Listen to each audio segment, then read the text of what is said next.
ଆମ ଜଗା ଭାରି ବଢ଼ିଆ।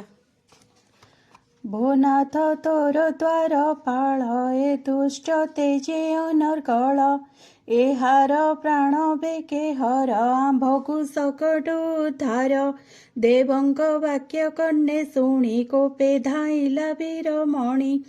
ସମୀପେ ଦେଖି ଚକ୍ର ପାଣି, ଓଷ୍ଠ କାମୁଡ଼େ ପୁଣି ପୁଣି। ନିଶ୍ୱାସ ଖର ତର ବହେ, କୋପେ କମ୍ପଇ ତାର କାଏ। କରାଳ ଦିଶେ ତା ବଦନ, ନୟନୁ ପ୍ରକାଶେ ଦହନ।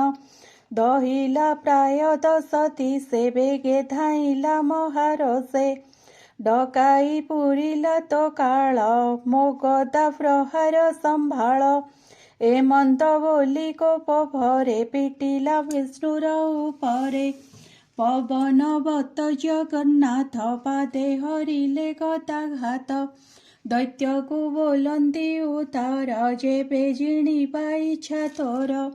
ଉତ୍ତମ ଶସ୍ତ୍ର ଧରି ହସ୍ତେ, ପ୍ରହାର କର ତୁହି ମତେ। ଏମନ୍ତ ଶୁଣିଣ ବଚନ, କୋପେ କମ୍ପଇ ଅପଘନ। ଗୋବିନ୍ଦ ଶିରେ ଗଦାଘାତ, ପଡ଼ିଲା ଚେହ୍ନେ ନିରୀଘାତ।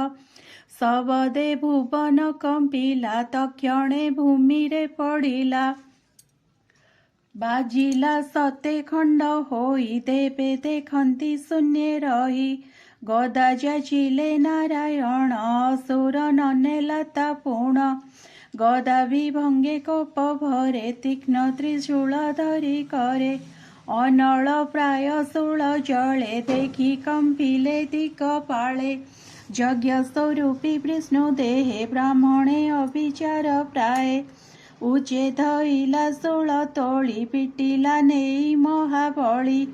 ସେ ଶୂଳ ଗଗନେ ପ୍ରକାଶେ, ଜ୍ୱଳନ୍ତ ଅଗ୍ନି ପ୍ରାୟ ଦିଶେ। ତା ଦେଖି ପ୍ରଭୁ ଜଗନ୍ନାଥ, ସୁତୀକ୍ଷ୍ଣ ଚକ୍ର ଘେନି ହସ୍ତ। ଶୂଳ ଛେଦିଲେ ମହାଶୂନ୍ୟେ, ଗରୁଡ଼ ପକ୍ଷ ଇନ୍ଦ୍ର ଚେନେ। ତ୍ରିଶୂଳ ଭଗ୍ନ ଦେଖି ରୋଷେ, ବେଗେ ମିଳିଲା ବିଷ୍ଣୁ ପାଶେ। ମୁଷ୍ଟି ଉଞ୍ଚାଇ ବ୍ରଜ ପ୍ରାଏ, ପିଟିଲା ଯଜ୍ଞ ରୂପୀ ଦେହେ। ମାୟାବୀ ହିରଣାକ୍ଷ ବୀର, ଶରୀର କଲା ଯେ ଅନ୍ତର। କେହି ନ ଦେଖେ କେଣେ ଗଲା, ଅଦ୍ଭୁତ ଶପଥ ଶୁଭିଲା। ତାର ପ୍ରହାରେ ଯଜ୍ଞ ରୂପୀ, ସ୍ୱଭାବେ ରହିଲେ ନ କମ୍ପି। ଗଜକୁ ପୁଷ୍ପମଣ୍ଡା ଯେନେ, ପ୍ରହାରେ ଦୁଃଖ ନାହିଁ ମନେ। ପୁଣି କ୍ଷଣକେ ମହାରୋଷେ, ଅସୁର ମିଳି ବିଷ୍ଣୁ ପାଶେ। ମାୟା ସର୍ଜିଲା ଅପ୍ରମିତେ, ସେ ମାୟା ଧରର ଅଗ୍ରତେ। ସେ ମାୟା ଦେଖି ପ୍ରଜାଗଣେ, ହସ୍ତ ଆଚ୍ଛାଦିଲେ ନୟନେ। ଶରୀର କମ୍ପେ ମହାଭୟେ, ମଣିଲେ ପ୍ରଳୟର ପ୍ରାଏ। ପ୍ରଚଣ୍ଡ ବାତ ବହେ ଘରେ, ଶୂନ୍ୟ ପାଷାଣ ବୃଷ୍ଟି କରେ। ପାଂଶୁ ପୁରିଲା 10 ଦିଶେ, ନିଷ୍ଠୁର ତମ ଯେ ପ୍ରକାଶେ। ଘୋର ଗର୍ଜନ ମାୟା ମେଘେ, ବିଜୁଳି ପୁରେ 10 ଦିକେ। ବିଷମ ମେଘର ଆଚ୍ଛାନ୍ନେ, ଶୂନ୍ୟେ ଲୁଚିଲେ ଜ୍ୟୋତିର୍ଗଣେ। ପୂଜ ପୁରୁଷ ମୂତ୍ର ଆସି, ରୁଧିର ସଙ୍ଗେ ବରସନ୍ତି। ପର୍ବତ ପ୍ରାୟ ଦେହ କରି, ରାକ୍ଷସୀ ନାନା ଶସ୍ତ୍ର ଧରି। ଧାମନ୍ତି ଅତି ମହାରୋଷେ, କଟିବି ବସ୍ତ୍ର ମୁକ୍ତି କେଶେ।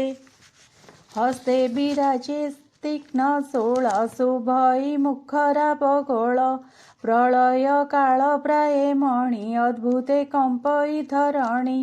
ଯକ୍ଷ ରାକ୍ଷସ ପନ୍ତି ପନ୍ତି, ରଥ ତୁରଙ୍ଗ ନର ହସ୍ତି। କୁତ୍ସିତ ବାକ୍ୟରାପ ଶୁଭେ, ଶୂନ୍ୟେ କମ୍ପନ୍ତି ସର୍ବଦେବେ। ଏମନ୍ତ ମାୟା ଦେଖି ହରି, ନିଶ୍ଚୟ ଜାଣିଲେ ଆସୋରି।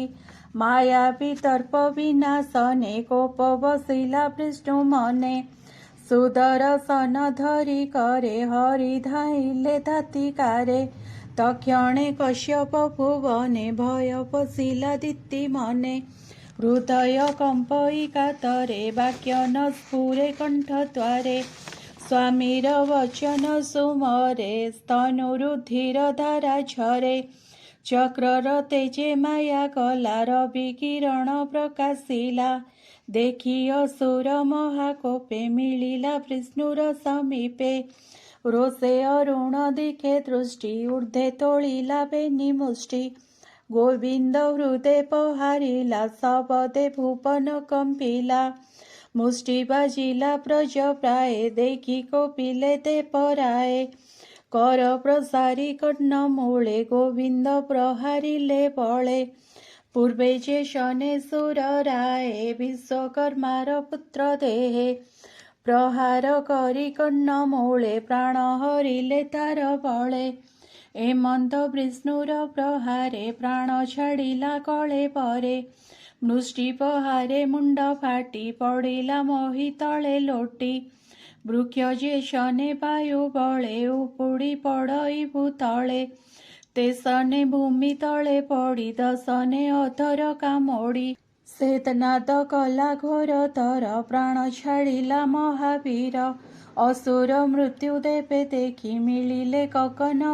ଉପେକ୍ଷୀ ଦେଖିଲେ ଅସୁର ବଦନ ଭ୍ରୁକୁଟି କୁଟିଳ ନୟନ ବିଧାତା ଆସି ସୁର ବୃନ୍ଦ କରନ୍ତି ଜୟ ଜୟ ନାଦ ବୋଲନ୍ତି ଧନ୍ୟ ଏ ଅସୁର ବିଷ୍ଣୁର ହସ୍ତେ ଗଲା ମାର ଏ ମନ୍ଦେ କେଲବେ ମରଣ ଲଭିଲା ବିଷ୍ଣୁର ଚରଣ ଧନ୍ୟ ଜୀବନଟିଏ ହାର ବ୍ରାହ୍ମଣ ସାପୁ ହେଲା ପାର ପୁଣି ହୋଇବ ଜନ୍ମ ଦୁଇ ଏ ମନ୍ଦ ବୋଲି ବିଷ୍ଣୁ ଚାହିଁ ବ୍ରହ୍ମାଦି ଦେବେ କର ଯୋଡ଼ି ସ୍ତୁତି କରନ୍ତି ପାଦେ ପଡ଼ି।